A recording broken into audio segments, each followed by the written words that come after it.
Thank you, Alan. Okay. Good morning, Gary. Obviously, today marks the 1-year anniversary of the start of the war in Ukraine, and if we are still in the meeting at 11 o'clock this morning, then we will be having a 1 minute's silence in respect of this. Okay, Angelica, do we have any apologies for absence, please? Good, yes. We have apologies from Maureen Vieira and Andrew Mitchell and Jeremy Yaroshek. Thanks, Angelica. And do we have any additional declarations of interest that we haven't previously had? Okay, so no one has made us aware of anything, so no additional declarations of interest. Everybody will have had a copy of the minutes of the previous meeting. Could I ask if there's anybody who has any comments on those, if they would like to raise those? Vaughan Morris. Hi, Richard. Just a small one. On page 4 and 5, there's a summary of a note about Stuart and I concerns about the bridge design, but then I contend this. It says they were both participants in the stakeholder group, which included experts in bridge design, such as the Canals and River Trust, designers and contractors. Well, I've never met anybody from the Canal and Rivers Trust or contractors, and I've not been in a key stakeholder meeting. I just wanted to clarify that, really. That's all it was, thanks. I understand what you're saying. Obviously, you were at the meeting with myself, weren't you, at the council officers? Are you happy that it goes through where it says such as Canals and River Trust, or would you rather, do you want the minutes altering? I want them altering, really, because I've never met the Canal and Rivers Trust representatives or contractors. I don't know if anybody has met contractors, have we? By contractors, it will mean the contracted consultants. So Gagarin, who you obviously have met. Contractors to me means builders, that's all, which, you know. So would you be happy if we changed contractors to consultants? Yeah, you could, yeah, that'd be okay. But personally, I've not met anybody from the Canal and Rivers Trust or been in the main key stakeholders group, but yeah, maybe it's a secondary stakeholder group I was attending. Perhaps if you add secondary stakeholder group on page 4. So if they were both participants in the secondary stakeholder group, which included experts in bridge design, designers, including the designers and consultants. Yeah, that would be fine. Yeah. Okay. Sorry. Yeah. That's okay, Vaughan. Angelica, can we have that? What's the process for getting that modified, please, Angelica? Yes, in the minutes that are going ahead today, it'll note that those changes are to be made, and then we'll do a retrospective on this set on the website.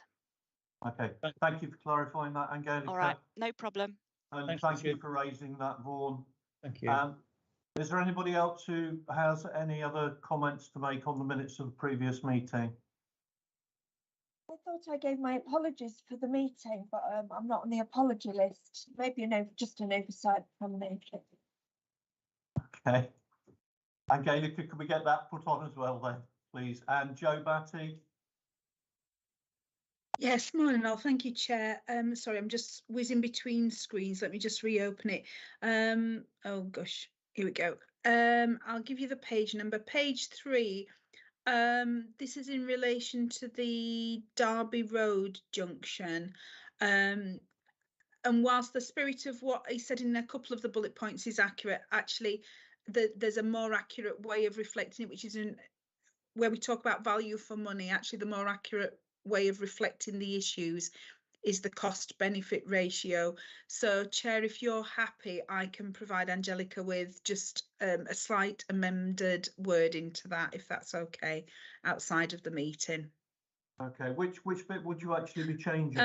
Okay, yeah, for the record, I mean 114 1 2 3. There's something about the third bullet point. The difficulty was there were no additional transport benefits, and £3 million of benefit would not cover the cost of the work.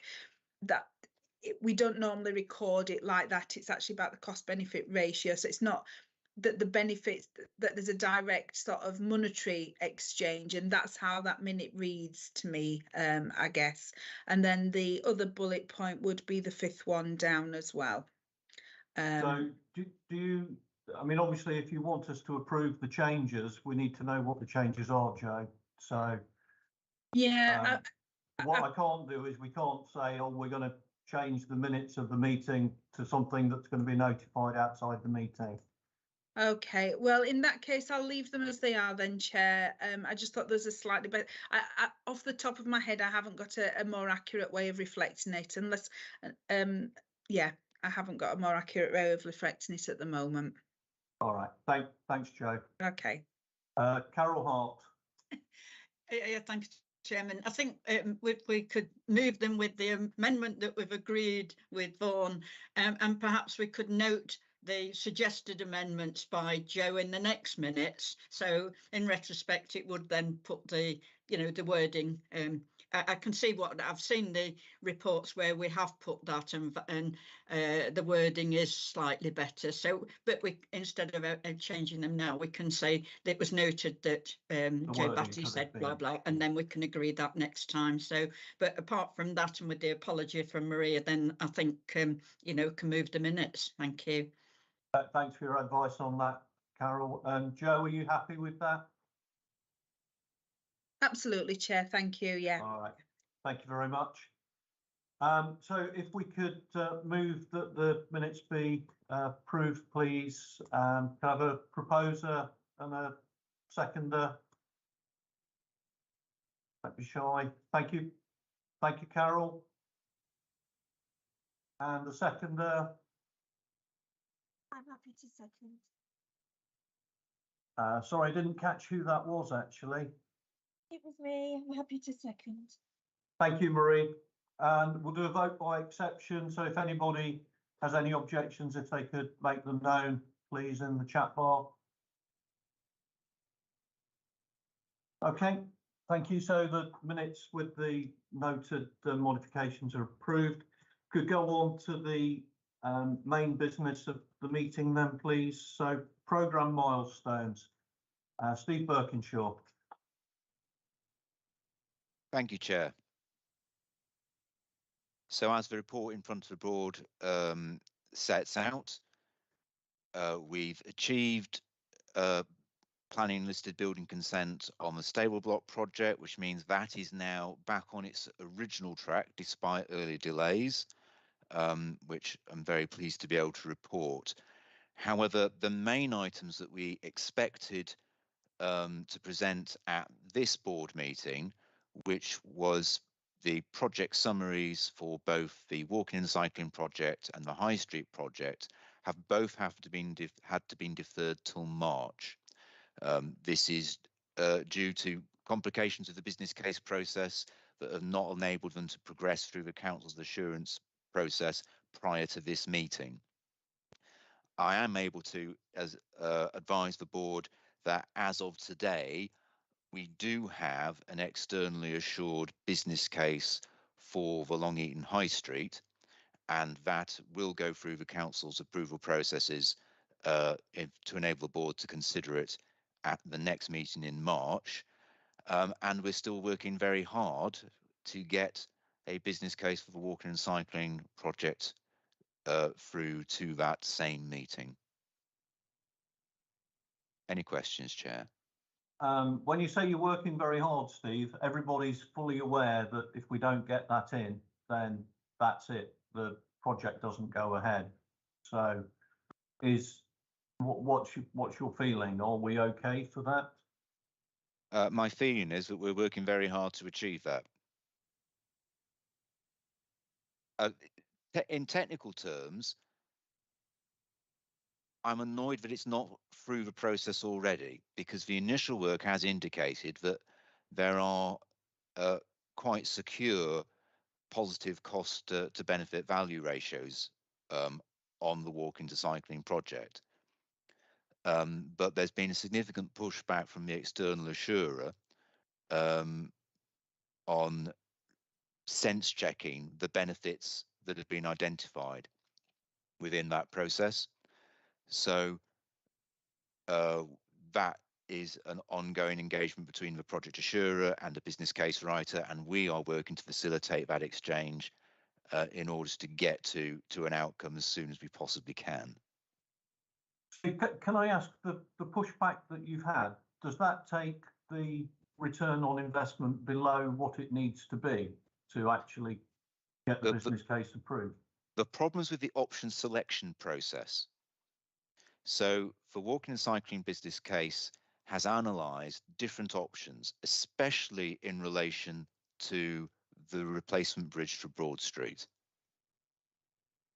At this moment in time, the business case writer has not identified the Gagarin designed S-shaped bridge as the best option. And the project assurer is questioning that outcome on the basis of the value assessment. And that challenge is resulting in a reassessment of the public benefit values of the different options in this location. Okay, for the sake of clarity, Steve, I thought that the S-shaped bridge wasn't cast in stone. That's just I thought we just picked that as an indicative design to get the business case through. Absolutely, Chair. But in terms of the business case process, it's having to we are using the business case process to advise us about the different options to go forward. This is why I'm finding this slightly frustrating, because what the business case has identified is that there are a range of options which could work. But you've asked me what the hold-up of the process is, and that's what it is. Because the business case will have to define a preferred option which is around which delivers value for money. Okay, so is there anything that we can do to help the process going through, Steve? There are a couple of other people who've got their hands up, I'm aware of that. But is there anything we can do to help the process going through? Because we are right at the limit of time now. We most certainly are. I'm very conscious of that. And at this stage, what we are trying to do is hold the ring between two different parties in order to get to an agreed outcome. And I'm not certain that any other interjections is actually going to assist that process. Thank you, Steve. Marie Crowley, please. Thank you, Steve. I guess my question is coming from obviously the community. What does that actually mean in plain English? Does this mean that that project isn't going to go ahead, or? Well, sorry, Marie, as the Chair's already explained, if we don't get this project summary to the town board in March, then we can't get it to government, and government's indicated if we don't get that to government by the end of March, then we will not have secured the funding for that project. Okay, so there is an awful lot of pressure on getting these documentation done and in place. The reason why we're it may feel as if this is rather frustrating because, of course, we want to secure these funds for the public benefit. But the structure of the town deal, the way that the government has structured it, is it's put all the responsibility for meeting Treasury standards in terms of a Green Book evaluated business case assessment process on the local authority.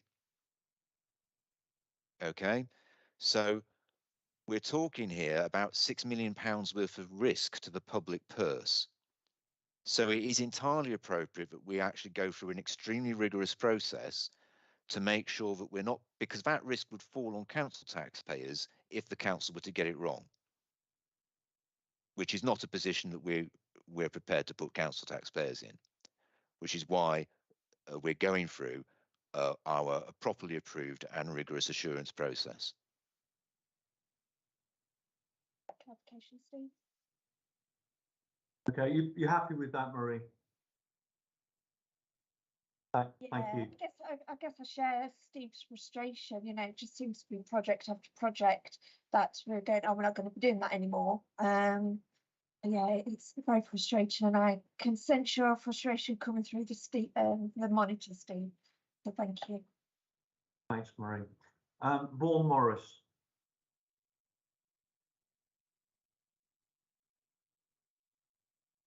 Sorry, Steve, I must have touched the screen or something. I didn't want to talk. Thank you. Okay, I never thought I'd hear you say that, Vaughan. Sorry. Okay, thank you. Joe Batty. Hi, thank you, Chair. I actually Joe thought was before you, Tony. I was going to say, I think Councillor King was before me, so I'll let him speak. Oh, my apologies, Tony. Off you go then. Thanks, Joe. I'm sorry. No, is there a way we can short circuit this? Is there a way that we, as I understand it, that there's a doubt about the design of the bridge? Is there a way we can short circuit it and make a decision about in principle, the design of the bridge either this morning or in very short term, which would take some of the doubt away in terms of the submission, as I understand it, or have I got it wrong there, Steve? I understand where you're coming from, Tony, and to ease this process, and anything to ease this process, I would be absolutely delighted. However, as you may be aware, a short list option appraisal process is a mandatory part of the economic business case within a Treasury Green Book compliant business case appraisal process. So it's unfortunately not that simple, I think, is the problem. No, I mean, it's just we've given ourselves the problem by giving ourselves a choice, really, of design. If we'd said from day one this is the basic design, then we would have taken a lot of options out and presumably reduce the time as well. So I mean, I just wondered if it was possible to do it at this late stage. I don't know. Thanks, Chair. Anyway. Thanks, Tony. Joe, over to you. Yeah, I think these are just comments of solidarity, really, with officers at Erewash. And absolutely, I share the board's frustrations and certainly share Steve's frustrations. These sorts of things are inherent in the system, unfortunately. The way that business cases have to be pulled together, the volume of work that has to take place, and the money. Actually, this work isn't taking place free of charge either. There's a cost to all of this.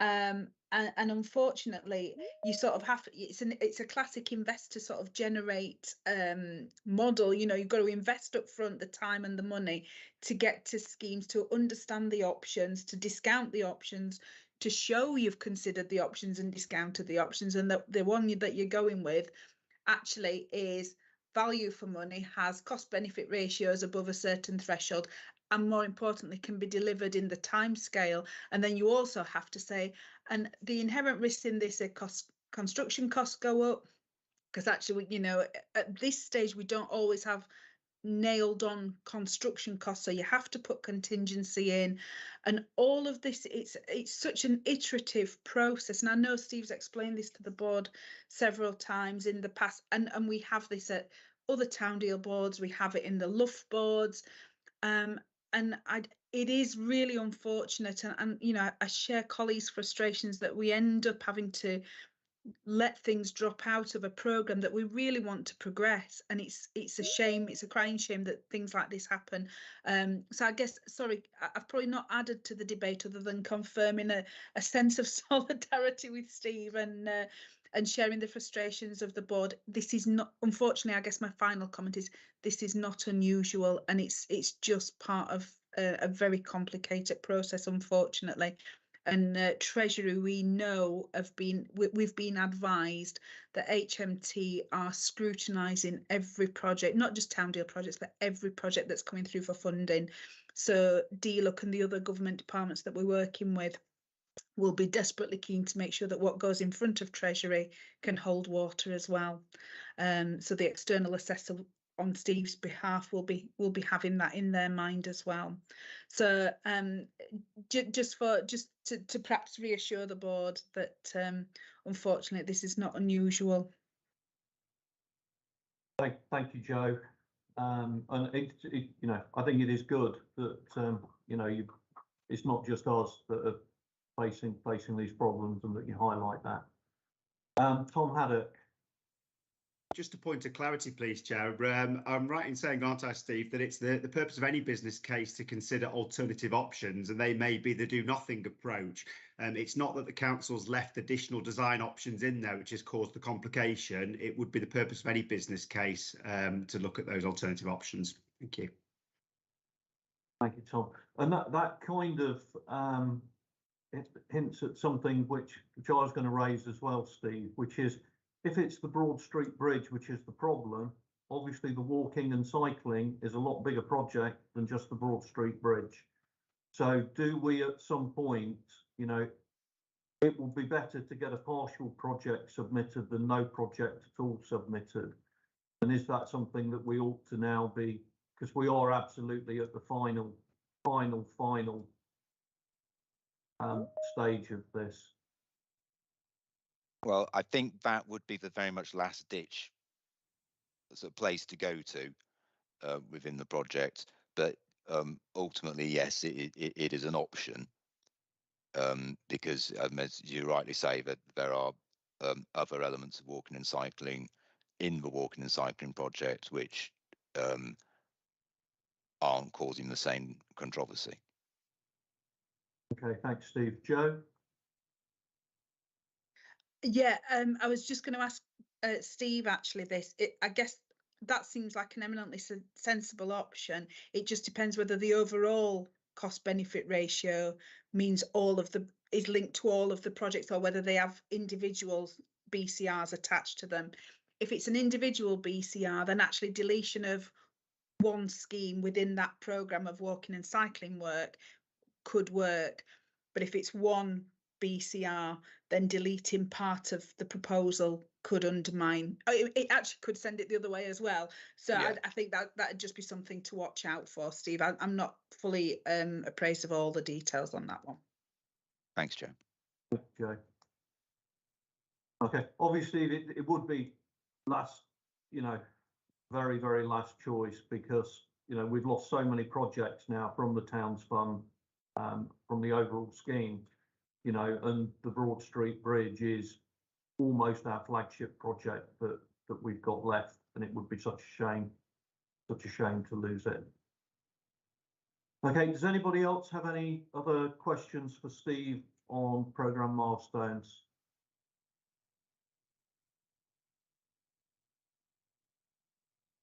Okay, I can't see anybody on that, so thank you very much, Steve.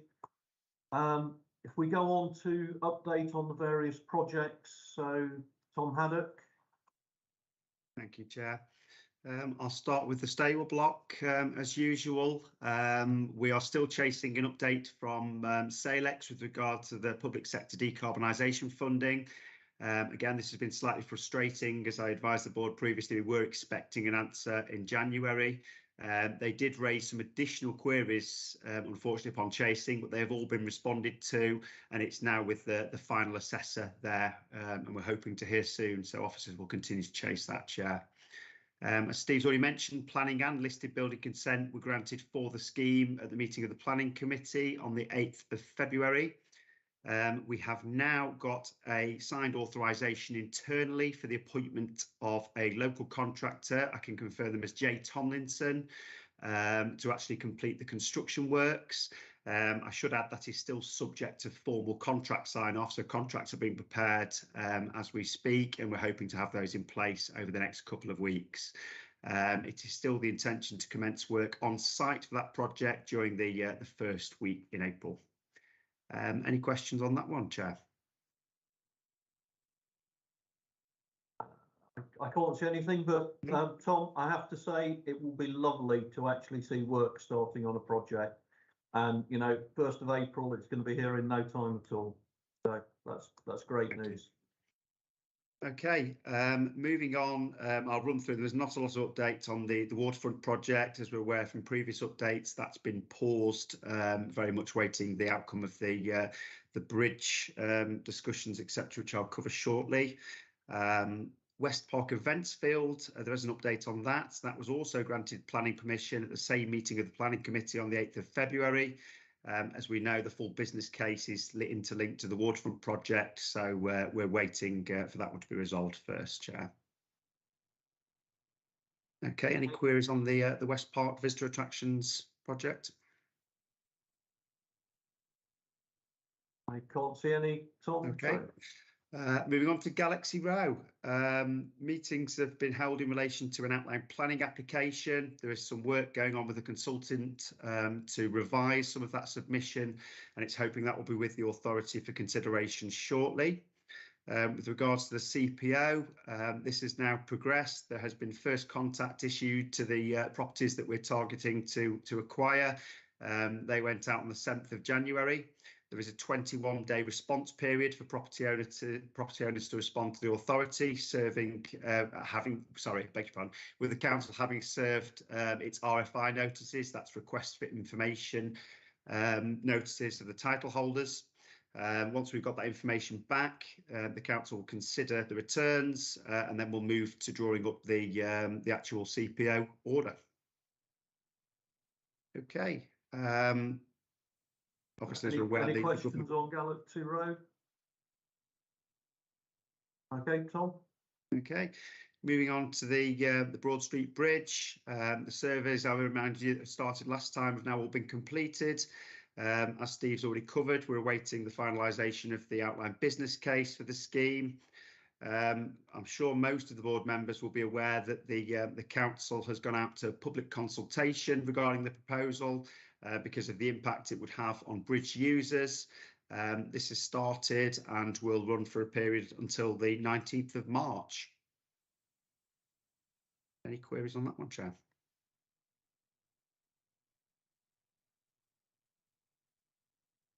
Marie? If it's at public consultation, I have shared it on the Civic Society Facebook group. It doesn't finish until the end of March, well, before the last week of March, but we've got to get the business case in and approved by the end of March. Those timescales seem to be a little bit cross. How can we put in the business case what the preferred options are if we don't actually get the final consultation completed with the public until the 19th of March? I'll defer to Steve in relation to the business case. The business case has considered the option. What I would say is that business case, although it's appraised the preferred option, it isn't necessarily the final design. Steve might know a little bit more about how that works and how we can change the design at a later stage. Steve, do you want to answer that question? Thank you, Chair. Yep, Marie, the business case at the moment is at outline stage, so we're looking at outline business case approach. What we need to demonstrate at the outline business case approach that we can build a bridge for a value that is value for money. Now, that doesn't mean that we have to build that bridge at that value for money, because the whole process is hedged around with uncertainty. Okay, what we need to have confidence is that the scheme is a fundamentally appropriate way forward. Now, if through the further design and refinement process, including public engagement processes, there's a revision to what is actually the best option of the scheme. That can basically be factored in. You aren't tying your hands in the outline business case to a particular solution. The whole point is outline business case is made at a point at which there is uncertainty. And the business case process is about moving from uncertainty to certainty. So we started this with the town investment plan, which in some people's terminology would have been a strategic outline business case. We're now progressing it to the full outline business case, well, to the outline business case. After outline business case, the council will actually continue developing business cases for all projects. In fact, we are across the board towards a full business case. The full business case right at the end is the one where we finally say, yes, now we're willing to pay this sign off and appoint the contractor to build this thing as now finally defined. So you can refine your proposals after the outline business case stage if evidence is help, assisting you and pointing you in that direction. And the consultation process and the business case process are really happening in parallel to help inform that as a process. As we've indicated, we've got to get the outline business cases assured and the matters approved to government by the end of March, or we don't get the money. But we don't think that means that we should not engage the public and indeed all the other processes that we will need to do in order to get to a full and final solution. I'm just playing devil's advocate. What happens if the majority of the consultation respondents say we don't want to change the bridge? Then we'll take that into account, I'm sure. Thank you, Steve. Thank you, Marie. And Steve, thank you very much for clarifying the process and the fact that the bridge design isn't actually a final bridge design. Andrew Saville. Hello. Can you see me all right? Yes, we can, Andrew. Thank you. I think Steve's actually answered my question in his reply to Marie. I was just concerned that the consultation which has gone out is showing a picture of a design which, from what I've seen on social media, is almost universally condemned. And I must admit, I don't think it's a particularly good bridge myself. But then I'm not an architect or a bridge builder, so what do I know? But the fact that if I get it right from what Steve was saying, that we go ahead with the business process to get the general consent to spend an amount of money, and then we can then finalise the bridge design. Have I got that correct? Steve, do you want to just confirm that, or are you happy for me to Yes. Steve? Yeah. Thank you, Yes. Steve. Yeah, absolutely, Andrew, you've got that spot on. Great. Okay, thank you very much. All right, thank you. Keith Reedman. Yes, my questions have been answered in the last two present people who spoke. I was concerned that the consultation only appears to be one design. There are Erewash Borough Council website has two designs, only one of which appears to be under consideration in the consultation. Is that correct? Well, I'll refer that back to Tom. Okay, Tom. That is correct, because that was the selected design by the key stakeholder group, Keith. As Steve's already suggested, there are alternative options being considered. I think the one you're referring to, the alternative, one of which is being considered as part of the business case. But at the moment, that is the council's preferred design, and that's the reason we've gone to public consultation to obviously establish what the public's thoughts are on that. Thank you, Tom. Yeah, it just seems strange. Just seems strange to me that you're going into consultation about when there are two options and the consultation's only being asked about one. surely the public should be asked to decide whether one or the other is the public's preferred option. The reason that's been done, Keith, is because the one that's gone to public consultation is the only one that is currently, use the word currently very carefully, acceptable to all key stakeholders. So around the stakeholder group, as you're aware, were any interested party that could effectively say no to the option. At this time, we've engaged with the Canal and Rivers Trust, the Environment Agency, the landowner and the Borough Council. So that, what we've consulted on is the only option that has been approved by all those parties. Thank you. Thank you, Keith. Thank you, Tom. Vaughan Morris. Yeah, can you hear? Yeah, you're loud and clear, Vaughan. Yeah, all it is, Richard, it's a query. It's just a question. It's all. This is all. It's all very complicated process to get to completion, and I'm just wondering on the key milestones schedule, March 2026 was for construction completion for Galaxy Row, I think. Does that final, it's about 3 years, could that final deadline for completion also apply to the other projects, including like the bridge, waterfront? Thank you for that question, Vaughan. Tom? With regards to the other projects, I can say it will almost certainly apply to all projects. The government deadline for the council to defer all funding is the same date you mentioned there, Vaughan. Specifically with regard to Galaxy Row, I will make the board aware that one may be a little bit more tricky because the timescales with Galaxy Row are likely to be longer than the other projects. And the council has already investigated alternative options for deferring the money from its accounts and making sure it is legally committed to deliver that scheme. Monies could be, for example, held in an external solicitor's account, an extra account. There are ways in which the council can ensure that funding is delivered and spent in the financial sense in order to meet government deadlines.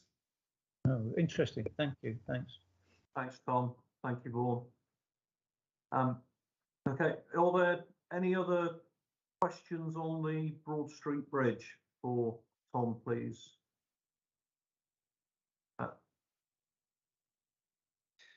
Okay. All right, Tom. Yep, so just moving on, very quick update on the Britannia Road Bridge. There's been further stakeholder engagements.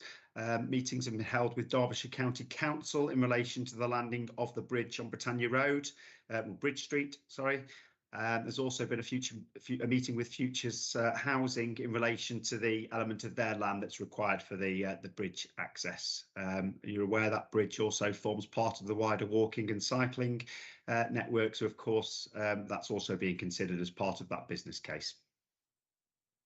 Any questions for Tom on Britannia Road? Okay, Tom.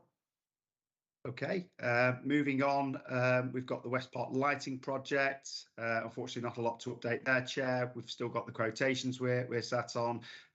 Those costs have also been plugged into the outline business case, which is being considered as Sistra, which we're hoping to have completed within March. Okay, any questions on that? No.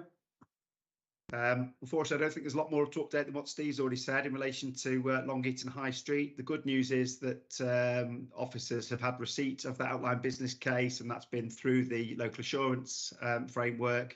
And we're now in a position where we'll be able to prepare a report to the council executive to approve that business case before bringing the project summary document to the board meeting in March. Thank you. Thank you, Tom. Are there any questions on the High Street, Tom? Tom, just what you said about the High Street business case. So that has to go to the council executive before it then comes back to the board. So presumably the same thing is going to happen with the bridge, the walking and cycling projects as well. Yeah, that's been the process for each one of the business cases, Chair. The Council Executive consider it first. It's then referred on to the board in terms of the project summary document. There has been a special meeting of the Council Executive convened for a date in March, which will consider certainly the High Street business case, because we know that's already been assured from what Steve said. It is also intended to take the walking and cycling project to that meeting of the Council Executive. So again, it can be referred on to the board for approval at the March meeting. That answers what I was going to say. Thank you, Tom. Okay, does anybody have any questions on the various projects overall for Tom before we move on? Joe Batty. Just very quickly, Chair, thank you. And it's probably a quick yes or no from Tom. In relation to Britannia Bridge, Tom, are the discussions ongoing with DCC around adoption options for the bridge? It's not necessarily for adoption, though that has been mentioned, Joe. The approach was predominantly made because the end of the road, albeit it doesn't provide access to anywhere, is part of the public adopted highway. Yeah. And we would need consent in one way or another to either under some form of 278 agreement to land it, stop up the road as you suggest, or alternatively the road and that part of it could be transferred to the council so that it owns it and would own the access to the bridge. But those discussions are ongoing and we're working out what the best option is. Okay, I think it was just as long as the conversations are taking place, that's helpful. Thank you, Chair. And thank you to officers at Derbyshire County Council who've been cooperative over that. Thank you, everyone. Okay, any further questions? All right. Thank you very much for that, Tom. Communications plan. Gary Smith, please. Gary. Morning all. Thank you, Richard.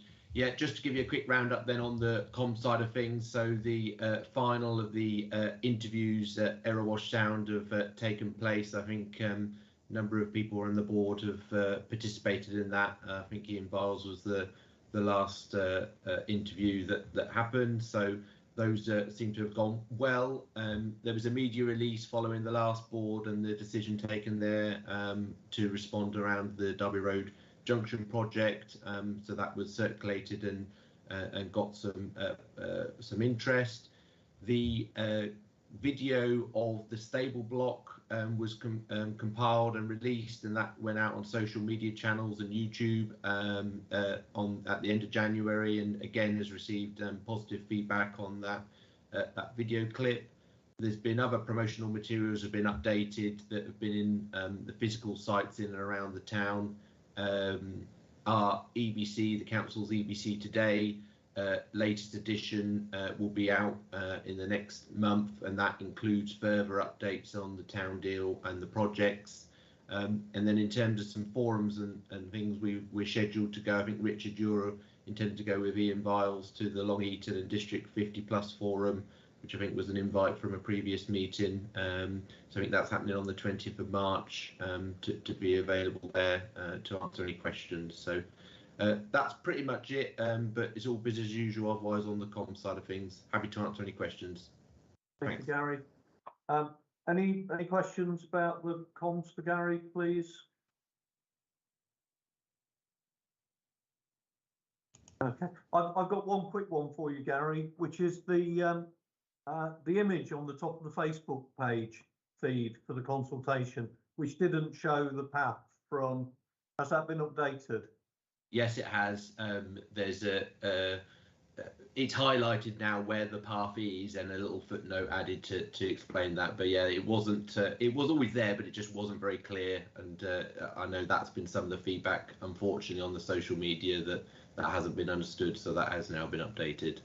Thanks, Gary. And it's good that we're reacting to that and making sure people get all the information. Yeah. Okay. Thank you very much. Date of next meeting is the 24th of March on Friday at 9:30, which will be, the last meeting of this phase of the project. So good to be moving forward on that. So we're a long way off the 11 o'clock minute silent, and I'd like to thank you all for attending today. And if there's no further questions, Could we stop the live feed?